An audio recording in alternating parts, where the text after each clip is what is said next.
In the smoldering aftermath of World War II, the Soviet Union emerged victorious, but far from complacent. The Cold War was already tightening its grip, and Soviet military doctrine was undergoing a quiet transformation. One critical lesson drawn from the brutal fighting on the Eastern Front was clear: the infantry squad needed more than massed firepower. It needed precision. A new kind of rifle, capable of accurate fire at long range, with the speed to keep up with the pace of modern warfare. Enter Yevgeny Dragunov. A champion marksman turned weapons designer, Dragunov took up the Red Army's challenge. What they wanted wasn't a traditional sniper rifle, but a semi-automatic precision weapon, a tool that could place a sharpshooter in every infantry squad. The role was to be new, a designated marksman, not cloaked in camouflage behind enemy lines, but embedded directly with frontline troops. A man who could place deadly shots at 600 to 800 meters, and do so quickly. By 1963, Dragunov's design won out over stiff competition. The result was the SVD, Sniperskaya Vintovka Dragunova, or Dragunov, sniper rifle. Chambered in a battle-proven 7.62 by 54mm R cartridge, already used in the Mosin Nagant and PKM machine guns, the SVD was more than just another rifle. It represented a shift in doctrine, a new philosophy of combined arms firepower and long-range engagement. Unlike the Western sniper rifles of the era, heavy bolt actions built for specialist snipers, the SVD was light, fast, and semi-automatic. It used a short-stroke gas piston system, sported a skeletal wooden or polymer stock, and came factory-fitted with the PS-01 scope. The scope itself was a marvel of Soviet practicality, featuring an illuminated reticle, rangefinder markings, and a built-in infrared filter. It was designed not for elite shooters, but for regular soldiers trained to become marksmen. And make no mistake, it worked. From Red Square parades to mountaintop patrols in Central Asia, the SVD quickly became a symbol of Soviet reach and precision. Its silhouette was iconic, and its purpose unmistakable. But it wasn't just a ceremonial showpiece, it was built for war. And soon, it would be tested in the crucible of real combat. By the late 1960s, the SVD was spreading far beyond the borders of the Warsaw Pact. It became a key instrument in the Soviet Union's policy of exporting military aid and ideology. Its first true baptism by fire came during the Vietnam War, not in Soviet hands, but through the rifles supplied to the North Vietnamese army. Against American patrols equipped with M14s and early M16s, the SVD proved itself a lethal force multiplier. North Vietnamese sharpshooters used it to harass long-range patrols, disrupt phi bases, and penetrate American body armor with its powerful 7.62mm round. It was a ghost in the jungle, fast, hard-hitting, and difficult to trace. But the SVD's true reputation was forged in the unforgiving terrain of Afghanistan. During the Soviet-Afghan War of the 1980s, the SVD became a weapon of legend.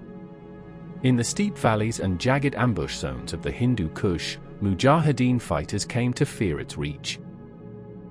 Soviet marksmen embedded within motor rifle units used it with deadly precision, engaging targets across ravines, striking insurgents hiding in caves, and eliminating key threats before they could escape. The PS-01 scope gave them an edge. Though less sophisticated than Western rangefinders, its stadiometric reticle allowed shooters to estimate distance based on human silhouettes, a rugged and intuitive method that didn't require batteries or advanced optics. It wasn't perfect, but it was effective and deadly in trained hands. And it didn't end there. In the years that followed, the SVD saw action across Africa, the Middle East, and the Balkans. It was used by elite forces and irregular militias alike. In Iraq, Syria, Chechnya, and Libya, it appeared again and again, firing from rooftops, crumbling ruins, city alleys, and desert ridges. The SVD became a rifle of proxy wars, civil uprisings, and urban insurgencies. It was favored for its simplicity, dependability, and ease of use in close to mid-range sniping, especially in environments too hostile for slow, bolt-action setups.